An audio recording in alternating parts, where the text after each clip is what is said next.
या शिर्डीमध्ये साईंच्या दर्शनासाठी जाणाऱ्या भाविकांना आता 5 लाखांचं विमा कवच मिळणार आहे। गुढीपाडव्याच्या निमित्तानं मंदिर संस्थांच्या वतीनं ही घोषणा करण्यात आली आहे। शिर्डी इथे साईबाबांच्या दर्शनासाठी दरवर्षी देशभरातून लाखो भाविक येत असतात। मात्र अनेक वेळा दर्शनासाठी येताना किंवा परत जात असताना भाविकांना छोट्या मोठ्या दुर्घटनांना सामोरं जावं लागतं।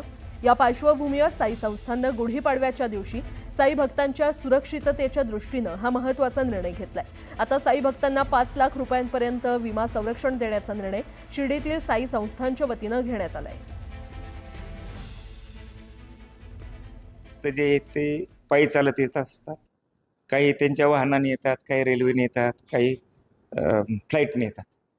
या ठिकाणी बाबांच्या दर्शनासाठी येत असताना काही वेळेस जे आहे ते दुर्दैवाने ॲक्सिडेंट होतो आणि त्यामध्ये काही साई भक्तांना जो आहे आपला जीव गमवावा लागतो, काहींना अपंगत्व येते। अशा अडचणीच्या प्रसंगी त्या कुटुंबाच्या पाठीमागे उभं राहावं म्हणून श्री साईबाबा संस्थान विश्वस्त व्यवस्थेने प्रत्येक साई भक्ताचा जो आहे तो 5 लाखाचा विमा काढलेला आहे। शेतकऱ्यांना कर्जमाफी देण्याची घोषणा आम्ही केलेली होती, मात्र सध्या स्थितीमध्ये असं करता येणार नसल्याचं अजितदादांनी वक्तव्य केलंय। याचा अर्थ भविष्यात कर्जमाफी देता येणार नाही असं होत नाही। आम्ही शेतकऱ्यांसाठी चांगल्या योजना आणण्याचा प्रयत्न करू असं आश्वासन मंत्री शंभूराज देसाई यांनी केलं। गिरीश महाजनांनी एकनाथ खडसेंवर जमिनीवरून केलेल्या टीकेला खडसेंनी प्रत्युत्तर दिले। महाजनांना कल्पना नसेल ही जमीन वडिलोपार्जित आहे, त्यांचा जन्म झाला नसेल तेव्हापासून ही जमीन माझ्याकडे आहे। माझा संघर्ष महाराष्ट्रातील शेतकऱ्यांसाठी आहे, वैयक्तिक नाही, अशा शब्दात खडसेंनी महाजनांना उत्तर दिलं। पालघरमध्ये मनसेतील अंतर्गत वाद पुन्हा एकदा चव्हाट्यावर आलाय। मनसैनिकांना गुढीपाडवा मेळाव्यासाठी आवाहन करणाऱ्या बॅनरवरील मनसे नेते अविनाश जाधव यांच्या फोटोला काळं फासण्यात आलं। पालघरमधील मनसे पदाधिकाऱ्यांनी हे कृत्य केल्याचं समोर आलं। शेतकरी आणि शेतमजुरांच्या मुद्द्यावरून प्रहार संघटनेचे संस्थापक माजी मंत्री बच्चू कडू आक्रमक झाले। 11 तारखेला महात्मा ज्योतिबा फुले यांच्या जयंती दिवशी रात्री 12 वाजता राज्यभरातील सर्व आमदारांच्या घरासमोर मशाली पेटवून आंदोलन करणार असल्याचा इशारा बच्चू कडू यांनी दिलाय। जळगाव जिल्ह्यातील प्रजाशक्ती क्रांती दलाचे पदाधिकारी कर्की येथील प्रादेशिक विभागाच्या भ्रष्ट अधिकाऱ्यांविरोधात साखळी उपोषणाला बसलेत। गेल्या 3 दिवसांपासून सुरू असलेल्या उपोषणाची दखल घेतली गेलेली नाहीये आणि त्यामुळे उपोषणस्थळी पाडवा साजरा करत उपोषणकर्त्यांनी भ्रष्ट अधिकाऱ्यांना सेवेतून बडतर्फ करण्याची मागणी केली। कराड तहसील कार्यालयासमोर स्वाभिमानी शेतकरी संघटनेच्या कार्यकर्त्यांनी काळी गुढी उभारत उपमुख्यमंत्री अजित पवार यांनी शेतकरी कर्जमाफीबाबत केलेल्या वक्तव्याचा निषेध केला। यावेळी स्वाभिमानीचे कार्यकर्ते आणि पोलिसांमध्ये झटापट झाली। शिर्डी विमानतळावरून नाईट लँडिंग झालेलं आहे, याबाबत मुख्यमंत्री देवेंद्र फडणवीस यांनी आनंद व्यक्त केलाय। गुढीपाडव्याच्या शुभ मुहूर्तावर MADCनं हैदराबादहून इंडिगो विमानानं उतरल्यानंतर पहिल्या रात्रीच्या उड्डाणातील प्रवाशांचं स्वागत केलं। विधानसभा निवडणुकीत मुख्यमंत्री फडणवीस यांनी शेतकऱ्यांना संपूर्ण कर्जमाफीची ग्वाही दिली होती, मात्र आता कर्जमाफीबद्दल राज्य सरकारनं हात वर केल्यानं राज्यातील 23 लाख थकबाकीदार शेतकऱ्यांसाठी बँकांचे दरवाजे कायमचे बंद झाले। डिजिटल बँकिंगच्या वाढत्या वापरामुळे सायबर गुन्हेगार प्रगत तंत्रज्ञानाचा वापर करून ग्राहकांना फसवण्याचा आणि त्यांची संवेदनशील वित्तीय माहिती चोरण्याचा प्रयत्न होतो। त्यामुळे महाबँकेनं वाढत्या सायबर गुन्ह्यांपासून ग्राहकांचं संरक्षण करण्यासाठी मार्गदर्शक सूचना जारी केल्या। पुणे विमानतळावरून उन्हाळी सत्रातील विमानांच्या उड्डाणांना सुरुवात झाली। नवीन वेळापत्रकानुसार पुणे विमानतळावरून प्रतिदिन 104 ते 109 हवाई उड्डाणं निश्चित करण्यात आली आहेत, तर तेवढ्याच प्रमाणात येणाऱ्या विमानांचंही नियोजन करण्यात आलं। धारावी पुनर्विकास प्रकल्पांतर्गत धारावी पुनर्वसन आणि MNDPL झोपडपट्टी धारकांची पात्रता निश्चितीसाठी सर्वेक्षण सुरू आहे। सर्वेक्षण अंतिम टप्प्यात असतानाही कागदपत्र जमा केलेली नाहीयेत आणि त्यामुळे अशा झोपडधारकांना कागदपत्र सादर करण्याची 15 एप्रिलपर्यंत अंतिम मुदत देण्यात आली आहे। भारतीय नौसेनामध्ये अग्निवीर पदांसाठी भरती सुरू आहे। इच्छुक आणि पात्र उमेदवार भारतीय नौसेनाच्या अधिकृत वेबसाईटवर जाऊन ऑनलाईन अर्ज करू शकतात। निवड प्रक्रियेमध्ये ऑनलाईन परीक्षा, शारीरिक फिटनेस चाचणी आणि वैद्यकीय तपासणी यांचा समावेश आहे। अर्ज करण्याची अंतिम तारीख ही 10 एप्रिल 2025 आहे। देशातील सर्वात मोठी एअरलाइन्स कंपनी असलेल्या इंडिगोला आयकर विभागानं दणका दिलाय। इंडिगोची मूळ कंपनी असलेल्या इंटरग्लोब एव्हिएशनला आयकर विभागानं तब्बल 944.20 कोटींचा दंड ठोठावल्याचा आदेश जारी केला असल्याची माहिती समोर आली आहे। छत्रपती शिवाजी महाराज आंतरराष्ट्रीय विमानतळाच्या परिघात येणाऱ्या सुमारे 15,000 इमारतींच्या पुनर्विकासासाठी विकास हक्क हस्तांतर देण्याची घोषणा उपमुख्यमंत्री आणि नगरविकास मंत्री एकनाथ शिंदे यांनी विधिमंडळात करूनही अद्याप याबाबत अधिसूचना जारी झालेली नाही. त्यामुळे या धोरणाचा खरोखरच फायदा होणार की पुन्हा परिस्थिती जैसे थे राहणार असा संभ्रम रहिवाशांमध्ये निर्माण झालाय. कोकण रेल्वे मार्गावरील प्रवाशांसाठी आनंदाची बातमी असून यंदा उन्हाळी हंगामातील प्रवाशांची अतिरिक्त गर्दी कमी करण्यासाठी मध्य रेल्वेच्या समन्वयानं विशेष गाड्या चालवण्याचा निर्णय घेतलाय. या गाडीचं आरक्षण 2 एप्रिलपासून रेल्वेच्या संकेतस्थळावर उपलब्ध होणार आहे. राज्यात राबवण्यात येणाऱ्या माता आणि बाल आरोग्य संबंधित विविध कार्यक्रमांमुळे बालमृत्यूचं प्रमाण कमी झालंय. मागील 3 वर्षात बालमृत्यू 17,000हून 12,000पर्यंत कमी करण्यात यश आलंय. यामुळे केंद्र शासनाच्या अहवालानुसार महाराष्ट्रातील नवजात बालकांचा मृत्यूदर हा 11पर्यंत कमी करण्यात यश आलंय. भिवंडी तालुक्यातील 60 ते 70 गावांचा केंद्रबिंदू असणाऱ्या पडघा गावात गुढीपाडव्यानिमित्त साजरा होणाऱ्या बोहाडा यात्रेत यात्रेकरूंनी मोठ्या प्रमाणात गर्दी केली. यावेळी यात्रेकरूंच्या सोयीसाठी ग्रामपंचायत सज्ज आहे. कल्याणच्या रेल्वे स्थानकाबाहेर रिक्षा चालकांमध्ये फ्री स्टाईल हाणामारी झाली. प्रवासी घेण्यावरून मस्करी सुरू असतानाच 2 रिक्षा चालक एकमेकांमध्ये भिडले. नांदेड शहरातील आसना नदीवरील पुलावर असलेल्या झाडांना अचानक आग लागली. पालिकेच्या अग्निशमन दलानं ही आग आटोक्यात आणली. जळगावच्या पाचोरा महावितरण कार्यालयाच्या स्टोअर गोडाऊनला भीषण आग लागली. स्टोअररूममधील सामान जळून खाक झालंय. मात्र आगीचं कारण अद्यापही अस्पष्ट आहे. मुसाळमध्ये मरीमातेच्या यात्रोत्सवानिमित्त 12 गाड्या ओढण्याची परंपरा आहे. याप्रमाणे 12 गाड्या ओढण्याचा उत्सव जल्लोषात साजरा करण्यात आला. यावेळी या उत्सवात हजारो भाविकांनी सहभाग घेतला. चिपळूण तालुक्यातील मालघर लोहारवाडी येथील प्रतीक अजय लटके गुरे धुण्यासाठी खरं तर गेलेला तरुण बैलाची रशी हातातून सुटल्यानं आणि पाण्याचा अंदाज न आल्यानं त्याचा पाण्यात बुडून मृत्यू झालाय. नगर परिषदेनं आपली स्पीड बोटीनं शोधकार्य करून मृतदेह बाहेर काढला. श्री विठ्ठल रुक्मिणी मातेस पारंपरिक अलंकार परिधान करण्यात आलेले आहे. सोने पगडी, कौस्तुभमणी, हिऱ्याचं कंगन, जोड, मोत्याचा तुरा असा पारंपरिक साज घालण्यात आला होता.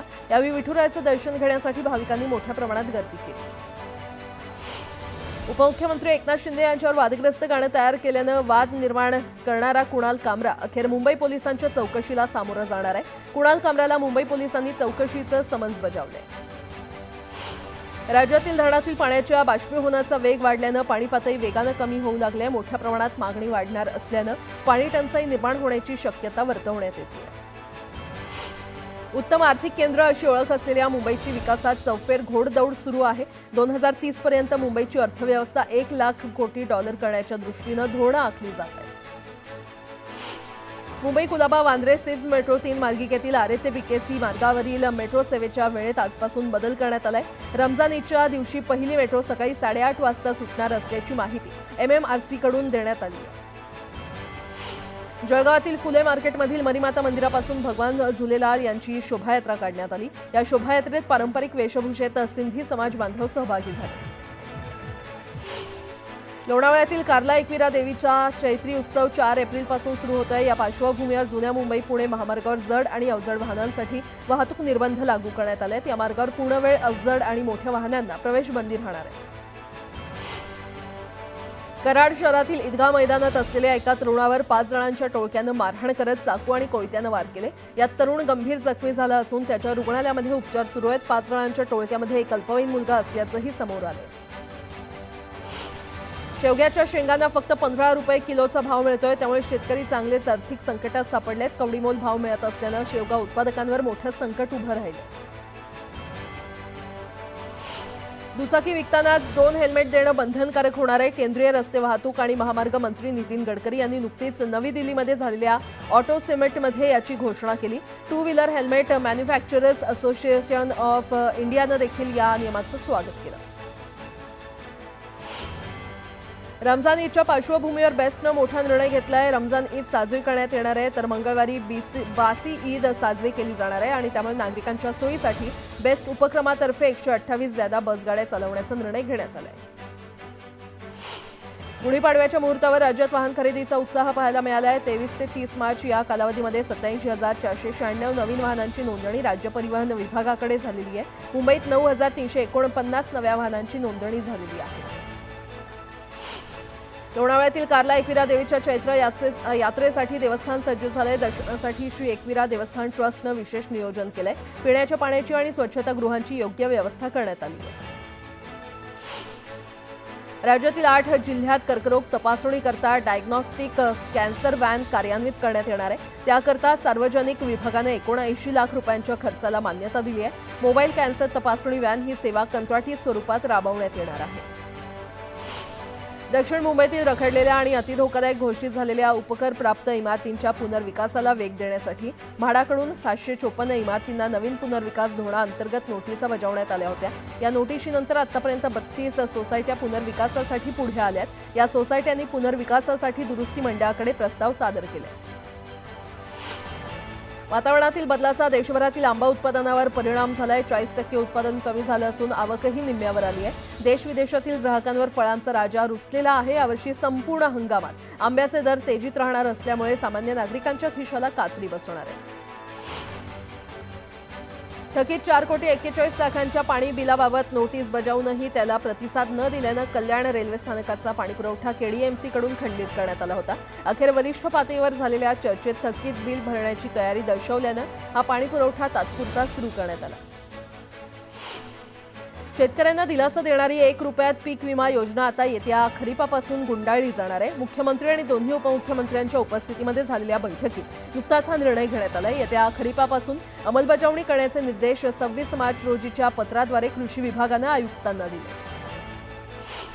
शिर्डीला साई दर्शनासाठी जाणाऱ्या भाविकांना आता 5 लाखांचं विमा कवच मिळणार आहे. गुढीपाडव्याच्या मुहूर्तावर साई संस्थाननं साई भक्तांना दिलासा दिलाय. शिर्डीमध्ये दर्शनासाठी येताना भाविकांचा अपघात झाल्यास उपचाराचा खर्च आणि मृताच्या नातेवाईकांना 5 लाख रुपये मिळणार आहेत. साध्वी प्रज्ञासिंह ठाकूर यांचा मालेगाव दौरा रद्द झालाय. मालेगावात संत संमेलन पार पडणार आहे. या संत संमेलनामध्ये साध्वी प्रज्ञासिंह ठाकूर यांना हिंदू वीर पुरस्कार दिला जाणार होता. मात्र त्यांची प्रकृती बिघडल्यानं साध्वी प्रज्ञासिंह ठाकूर यांचा दौरा रद्द झालाय. साध्वी प्रज्ञासिंह ठाकूर यांनी मालेगावातील संत संमेलनातील उपस्थितांशी फोनवरून संवाद साधला. मी जरी आली नाही तरी मी तुमच्यात आहे. सर्वांनी संघटित राहा असं म्हणत मी कुणालाही घाबरत नाही. मी मालेगावला नक्की येईन असा इशारा साध्वी प्रज्ञासिंह यांनी दिला. प्रशांत कोरटकरला न्यायालयीन कोठडी सुनावण्यात आली आहे. कोर्टानं कोरटकरला 14 दिवसांची न्यायालयीन कोठडी सुनावली. यानंतर प्रशांत कोरटकरच्या वकिलांनी जामिनासाठी अर्ज केला होता. मात्र जामीन अर्जावर 1 तारखेला पुन्हा सुनावणी होणार आहे. त्यामुळे कोरटकरला 1 तारखेपर्यंत तुरुंगातच राहावं लागणार आहे. नागपूर जिल्हा मध्यवर्ती सहकारी बँकेवर महाराष्ट्र राज्य सहकारी बँकेची संस्थापक प्रशासक म्हणून नियुक्ती करण्यात आली आहे. बँकेचं पुनरुज्जीवन करण्यासाठी महाराष्ट्र राज्य सहकारी बँकेची प्रशासक म्हणून नेमणूक करण्यात आली. नांदेडच्या कृषी उत्पन्न बाजार समितीमध्ये पाडव्याच्या दिवशी हळदीला यंदाचा उच्चांकी भाव मिळालाय. 14,700 रुपये प्रति क्विंटलनं हळदीची विक्री झाली. पाडव्याच्या मुहूर्तावर नवीन हळद विक्रीला आल्यानं दर आणखी वाढण्याची शक्यता आहे.